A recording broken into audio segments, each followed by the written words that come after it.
என்னடா எப்படி லைஃப்லாம் போயிட்டு இருக்கு? ஏதோ போகுது. ஏதோ போகுதா? ம். உன்னை முன்னாடிலாம் ஆளே பார்க்க முடியாது. எப்ப கேட்டாலும் மேட்ச்ல இருக்கான், கபடி போயிட்டான் அப்படிம்பாங்க. இப்ப என்ன போறது இல்லையா? போகணும். தஞ்சாவூர் பசங்க கூப்பிடுறேன். இந்த வாரம் போகணும் மேட்ச்சுக்கு. தஞ்சாவூர் போறியா? ஆமா. என்னடா நம்ம ஊர்ல இருந்துட்டு தஞ்சாவூர் போறேன்னு சொல்ற?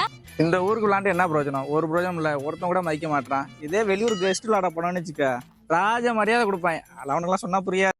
ஓ, எனக்கு தெரியாதா? நீ சூப்பரான கபடி பிளேயர். உனக்குள்ள எக்கச்சக்கமான திறமை இருக்கு. ஆனா அந்த திறமையெல்லாம் நீ நம்ம ஊருக்காக விளையாடாம அடுத்த ஊருக்காக விளையாடிட்டு இருக்க. கெஸ்ட் பிளேயர் அப்படின்னு சொல்றாங்க. நம்ம ஊர்ல போய் பாண்டியனை தெரியுமா அப்படின்னு கேட்டா அவன் அந்த ஊருக்காக விளையாடுவான், இந்த ஊருக்காக விளையாடுவான்னு சொல்லுவாங்க. ஆனா நீ இந்த ஊருக்காக விளையாண்டினா நீ விளையாண்டு ஜெயிச்சு பாரு, அவன் எங்க ஊருக்காரன்டான்னு சொல்லுவாங்க. இந்த ஊரோட அடையாளமே நீதான். அது ஃபர்ஸ்ட் நீ புரிஞ்சுக்கோ. அப்பதான் நானும் கெத்தா என் ஃப்ரெண்டு பாண்டியன்டா அப்படின்னு இந்த ஊருக்குள்ள சொல்லிட்டு இருக்கேன். நீ என்ன போட்டு அறுவையை போட்டுக்கிட்டு இருக்க? ஓனர் வருது. எது? திருவாரூர்ல கெஸ்ட் விளாடணுமா? என்ன சொன்னாலும் இவன் நான் வந்தாருடா. உன்னை